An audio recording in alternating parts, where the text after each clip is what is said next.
नमस्कार दोस्तों, स्वागत है आपका हमारे इस चैनल धूप धुनुची आरती में। दोस्तों, आज मैं आपसे जो है कुछ ऐसी बातें करूँगा जो मैं बहुत समय से आप में से कई लोगों से बातें करता हूँ, फेसबुक के माध्यम से हो, मेल के माध्यम से। बहुत समय से मेरा 3 साल का ये सफ़र होने जा रहा है। 2019 में मैंने धूप धुनुची आरती चैनल शुरू किया था, हालाँकि उस समय ये नाम नहीं था, उस समय एक दूसरे नाम से मैंने शुरू किया था। धूप के ऊपर मेरा हमेशा से फोकस रहा है, पर कई सारे कंटेंट जो है इसके रिलेटेड, क्योंकि मैं अगर उन सारे जैसे कि मैं तांत्रिक गायत्री आदि ये सब कुछ जो आप लोगों के लिए बता रहा हूँ या फिर बताया करता हूँ, धूप के साथ ये सारी चीज़ें जो है ना, कहते हैं ना कि आप जो है मूल विषय पर पहुँचने से पहले आपको कई सारे जो है जो मुख्य विषय पर पहुँचने से पहले गौण ऐसे कई सारे मतलब उस मुख्य विषय के साथ जुड़े ऐसे छोटे-छोटे कई विषय जो है बड़े विषय तक जाने से पहले छोटे-छोटे उन सारी चीज़ों को करके जाना होता है, तभी जो है ना उस चीज़ को कंप्लीटली आप समझ पाएँगे, उस विषय को कंप्लीटली आप जो है कर पाएँगे। आप जो क्रिया माध्यम जो होता है उस माध्यम से आप कर पाएँगे। मैं अगर ये सारे विषय आप लोगों को ना बताऊँ और केवल मात्र उसके बारे में एक तरह से आप लोगों को बताता जाऊँ, तो आप लोगों में जो है ना कम्युनिकेशन की एक प्रॉब्लम रह जाएगी। मतलब मैं आप लोगों को बता तो दूँगा, पर आप लोग उसे समझ नहीं पाएँगे।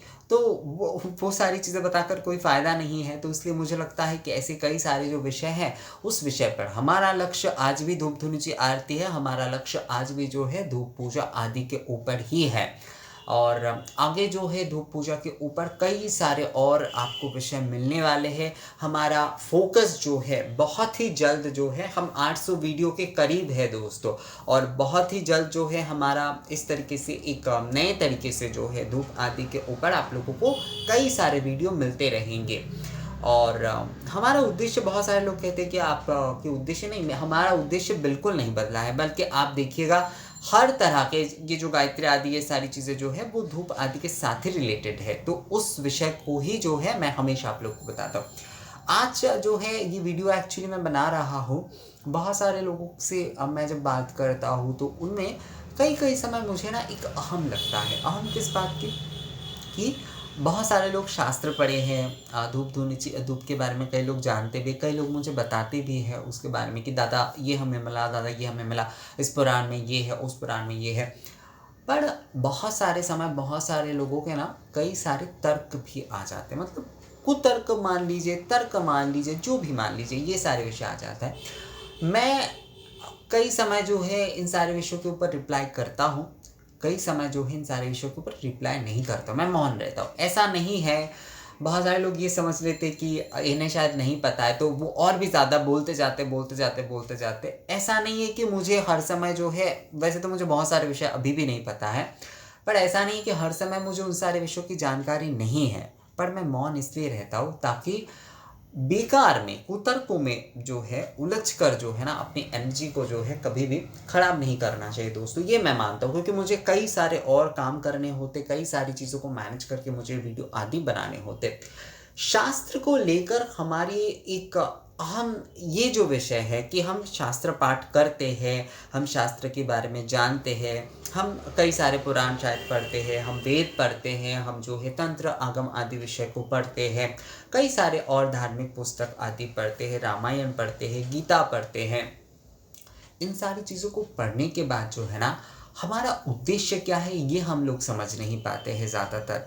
हमारा उद्देश्य हमेशा जो है आध्यात्मिक उन्नति होना चाहिए, भक्ति आराधना पथ में जो है उच्चता की ओर, ऊर्ध्व की ओर, यानी कि ऊंचे तरफ जो है जाना होना चाहिए। शास्त्र पाठ, शास्त्र की जानकारी, शास्त्र की पढ़ाई जो है वो इसी कारण होना चाहिए कि वो हमारी आत्म उन्नति में, हमारी आराधना पथ की, हमारी भक्ति पथ की, हमारी जो ज्ञान पथ है उसे जो है आगे की तरफ, उत्कर्षता की तरफ लेकर जाने में जो है मदद करे।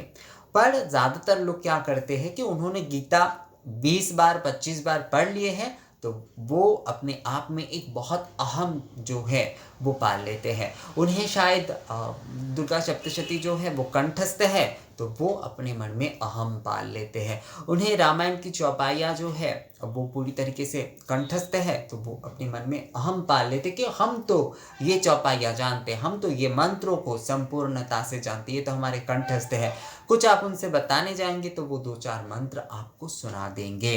तो इससे जो है ना सचेतता में नहीं, हमेशा अचेतता में ही अहम झलकता है। हम अगर सचेत होंगे तो हमारे अहम हमारे पास नहीं होंगे, पर हमें ज्ञान का जो है ना, ज्ञान वैसे ये एक्चुअली अज्ञान है।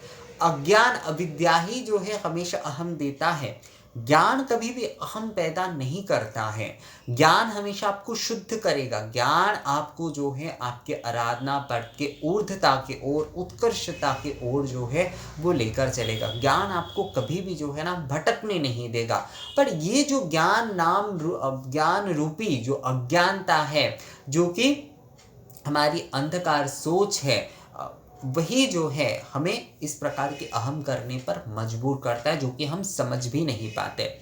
शास्त्र पाठ करना बहुत अच्छी बात है और शास्त्र पाठ करना चाहिए, पर उसके अंतर्निहित विषय को समझना चाहिए। आपने बहुत सारे शास्त्र पढ़े हैं, ये कोई बहुत बड़ी विषय नहीं है दोस्तों। मैंने अपने जीवन में एक जन को देखा था। अब वो 97 ईयर्स के थे।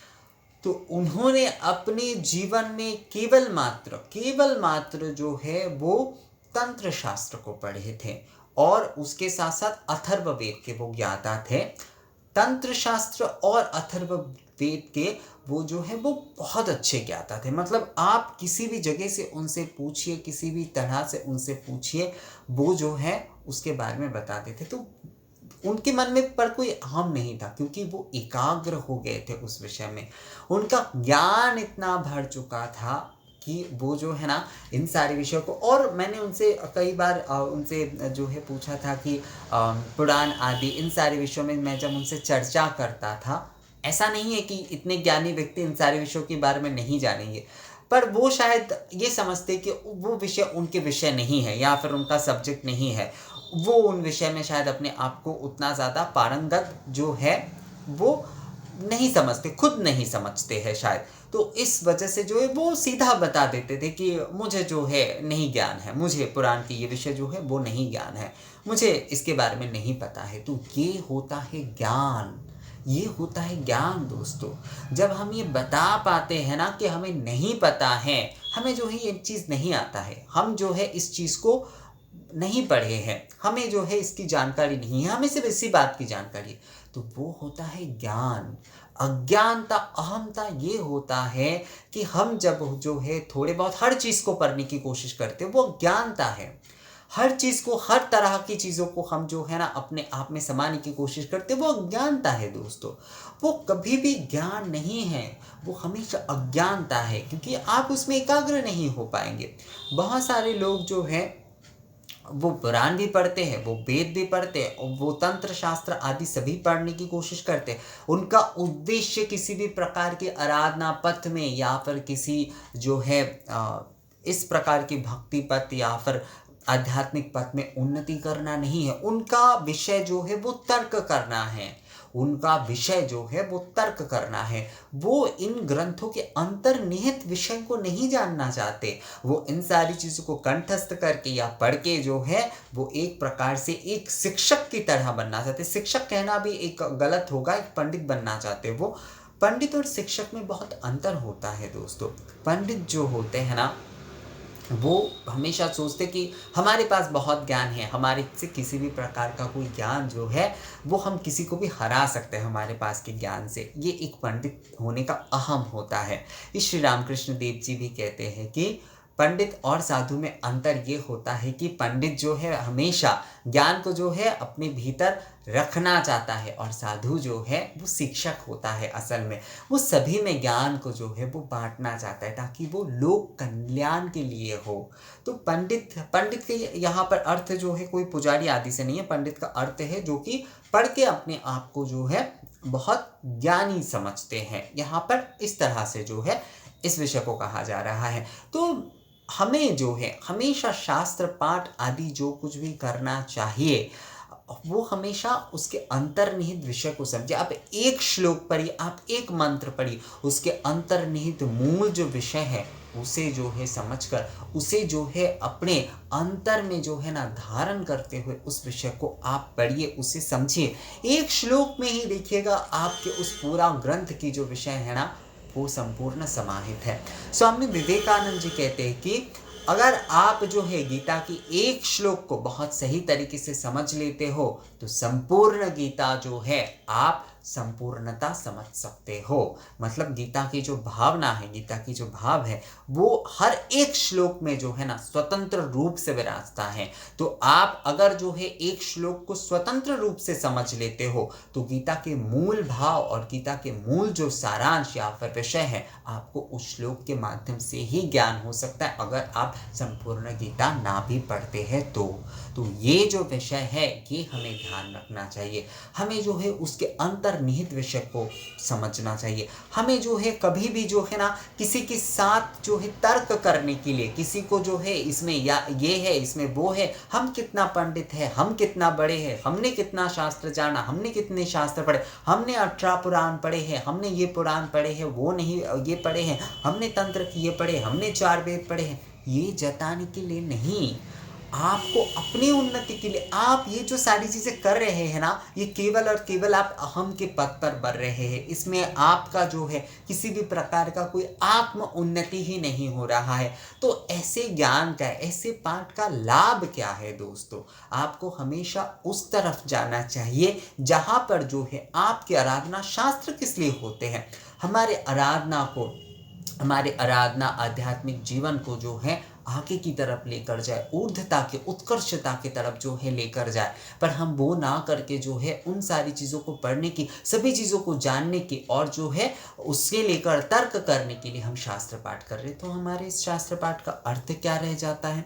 हमारे इस शास्त्र पाठ का मतलब क्या रह जाता है? क्या इस शास्त्र पाठ से हमारे भगवान को पाने का, भगवान को जानने का, आराधना को जानने का, भक्ति पद को जानने का, या फिर इस प्रकार का कई जो भी सारी चीज़ें जो है हमारे आध्यात्मिकता से जुड़े हुए हैं, क्या हम उस पथ में आगे बढ़ सकते? नहीं, क्योंकि हमारे भीतर तो अहम है, हम तो तर्क करने के लिए ये सारी चीज़ें कर रहे हैं। और आजकल मैं कई सारी चीज़ें देखता हूँ, बहुत सारे लोग इसके लिए लड़ते हैं कि ये महापुराण है, ये संप्रदाय, हम इस संप्रदाय की जो विषय, ये जो ग्रंथ है वो महापुराण है, ये जो है ये केवल पुराण है, ये महापुराण ही है क्योंकि इसमें ये कहा गया है, ये जो है ये है, तो इसमें जो है इसमें इस तरह के वर्णन है, तो ये महापुराण है, ये साधारण पुराण है। तो दूसरे लोग कहते हैं नहीं, वो महापुराण नहीं है, ये महापुराण है, ये साधारण पुराण है। इस प्रकार की चीज़ों को लेकर लड़ाई कर रहे हैं, जबकि उसके अंतर्निहित विषय को लोग समझना नहीं चाहते। लोग देवी भागवत और महाभागवत को लेकर जो है लड़ाई कर रहे हैं। आप देवी भागवत के मूल विषय को भी अगर अपने हृदय में धारण करते तो भी आपको जो विषय मिलेगा, आप जो है श्रीमद् भागवत के विषय को लेकर भी अगर जो विषय धारण करते, मतलब उस विषय को अगर अंतर्निहित करते तो आपको सेम विषय मिलेगा। तो देखिए दोस्तों, कितना अज्ञानता है। जो लोग धर्म पथ पर चल रहे हैं, जो लोग आध्यात्मिकता के पथ पर चलना चाहते हैं, वो भी इन सारे अज्ञानता, इन सारी अविद्या से जो है लड़ाई करके जीत नहीं पा रहे हैं, क्योंकि वो जीतना ही नहीं चाहते।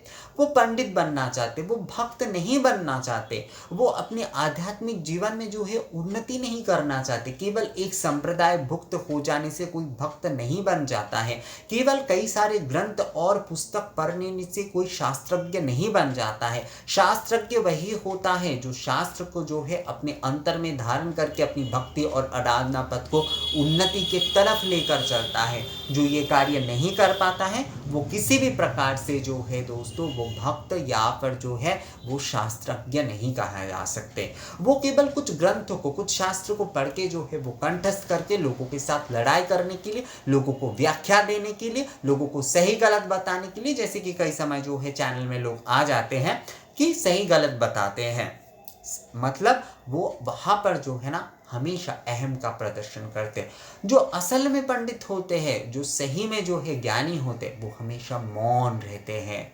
इन सारे विषयों को लेकर वो मौन रहते हैं। वो कभी भी जो है दूसरे की चीज़ों को सुधारने की कोशिश नहीं करते। उनका फोकस, उनका एकाग्रता यही रहता है हमेशा कि वो अपने आराधना पथ पर, वो जिस पथ पर है वो जिस एकाग्र उस चीज़ पर और कितना एकाग्र हो सके, उस चीज़ के उस माध्यम से जो है उस पथ में चलकर जो है वो और कितना आगे जा सके, ये जो है शास्त्रज्ञ होने का सबसे बड़ा प्रमाण है। जो शास्त्रज्ञ नहीं है वो इस तरह से नहीं कर पाएगा। जो शास्त्र केवल पढ़ के जो है अपने आप को शास्त्रज्ञ समझकर जो है एक दूसरे से केवल तर्क करते रहते हैं, वो कभी भी शास्त्रज्ञ नहीं है, क्योंकि वो सारी चीज़ें कभी आराधना पथ और भक्ति पथ के उन्नति के लिए वो करते ही नहीं है। तो ये विषय है दोस्तों। ज़्यादातर लोग जो है ना शास्त्र आदि पढ़ते हैं केवल एक दूसरे को बताने के लिए, तर्क करने के लिए। आप तर्क करने के लिए नहीं दोस्तों, आप जो है अपनी उन्नति के लिए पढ़िए। आप आगम पर रहे हैं तो आगम पर संपूर्णतः केंद्रित करिए अपने मन को, संपूर्णतः एकाग्र करिए उन पद्धति आदि को, उन सारी चीज़ों को। और देखिए दोस्तों, आप पुराण के माध्यम से जाए, आप तंत्र के माध्यम से जाए, आप जो है वेद के माध्यम से जाए, या फिर आपके कुलाचार आदि पद्धति के माध्यम से आप जो है अपनी आराधना या भक्ति पथ की उन्नति करना चाहें, तो हर पथ जो है ना, हर पथ जो है वो अपने आप में पूर्ण है। आपको शायद लग सकता है कि इसमें अलग विषय, इसमें अलग विषय, इसमें अलग विषय, मूल जो विषय है वो एक है, ईश्वर तक पहुंचना, आध्यात्मिक पथ में जो है चलना, मतलब आध्यात्मिकता के पथ में चलकर जो है ईश्वर को पाना।